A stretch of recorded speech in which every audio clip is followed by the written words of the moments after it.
اور جب تمہارے پروردگار نے تم کو آگاہ کیا کہ اگر شکر کرو گے تو میں تمہیں زیادہ دوں گا، اور اگر ناشکری کرو گے تو یاد رکھو کہ میرا عذاب بھی سخت ہے۔ اور موسیٰ نے صاف صاف کہہ دیا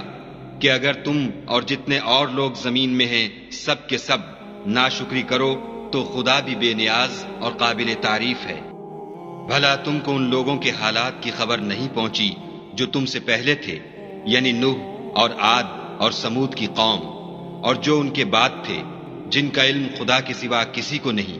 جب ان کے پاس پیغمبر نشانیاں لے کر آئے تو انہوں نے اپنے ہاتھ ان کے منہوں پر رکھ دیے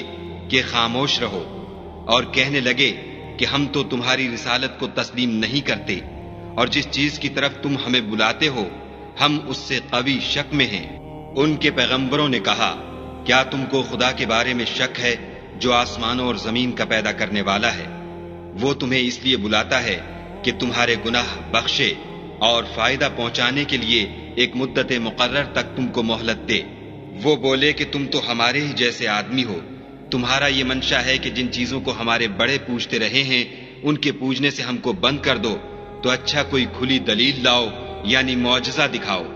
پیغمبروں نے ان سے کہا کہ ہاں ہم تمہارے ہی جیسے آدمی ہیں، لیکن خدا اپنے بندوں میں سے جس پر چاہتا ہے نبوت کا احسان کرتا ہے،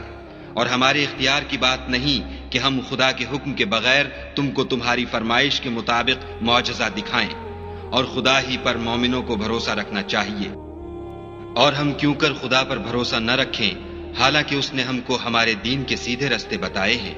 اور جو تکلیفیں تم ہم کو دیتے ہو اس پر صبر کریں گے، اور اہل توکل کو خدا ہی پر بھروسہ رکھنا چاہیے۔